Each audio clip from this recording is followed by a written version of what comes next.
So hello dear student, কেমন আছো? I hope প্রত্যেকে শুধু ভালো নয়, ভীষণ ভালো আছো। স্ক্রিনের ওপর কোশ্চেন দেখা যাচ্ছে। প্রশ্নটা কি বলেছে সেটা আগে দেখে নিই। কি বলেছে দেখো, 9/cosec² theta plus 4 cos² theta plus 5/1 plus tan² theta. এবারে এর সরলতম মান কত, মানে এটা সমান কত সেটা আমাকে বলতে হবে। ওকে, চলো এখানে কয়েকটা কাজ করব। যেমন ধরো 9 আছে আর এই কোসেক² থিটাটা হর আছে, এটা যদি লবে লিখি কি লিখবো আমি? sin² theta.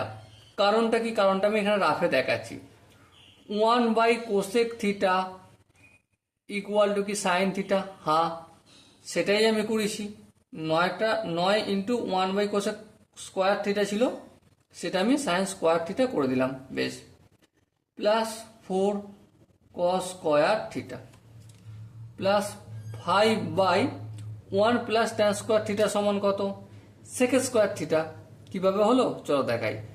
sec²থিটা minus tan²থিটা equal to 1, এটা আমরা জানি। হ্যাঁ, তাহলে sec²থিটা এই মাইনাস tan²থিটা যদি সমানের অপোজিট সাইডে যায় 1 প্লাস tan²থিটা হবে।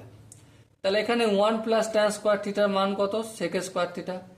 এই আমি এখানে sec²থিটা লিখলাম। এবার দেখো 9 sin² theta plus 4 cos² theta plus 5, এই sec²থিটাটা মান কত? 1/sec থিটা মানে কি? 1/sec থিটা মানে cos থিটা। তাহলে sec²থিটার জায়গায় এখানে কি হয়ে যাবে? cos² থিটা হয়ে যাবে, শুধু 1/টা হবে না। ঠিক আছে, এবার দেখো এখানে 9 sin² থিটা রয়েছে। হ্যাঁ আছে, লিখলাম। এখানে দেখো 4টে cos²থিটা, 5টা cos²থিটা, তাহলে কটা হলো? অবভিয়াসলি 9টা cos²থিটা। এবার দেখো বোথ জায়গা থেকে আমি যদি 9 কমন নিই, তাহলে 9 ইন্টু sin² থিটা প্লাস cos²থিটা। তাহলে দেখো 9 ইন্টু sin² থিটা প্লাস cos²থিটার মান কত? 1। তাহলে 9 ইন্টু 1 সমান কত হবে? 9 হবে।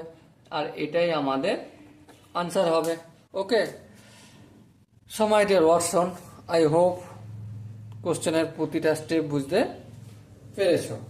যদি কোনো জায়গায় বুঝতে অসুবিধা থাকে বা ডাউট থাকে, তার জন্য কি করতে হবে? কমেন্টে জানাতে হবে। ওকে, সো ডিয়ার স্টুডেন্ট, দেখা হচ্ছে পরবর্তী সেশনে। ততক্ষণ পর্যন্ত ভালো থেকো, সুস্থ থেকো এবং জয় হিন্দ।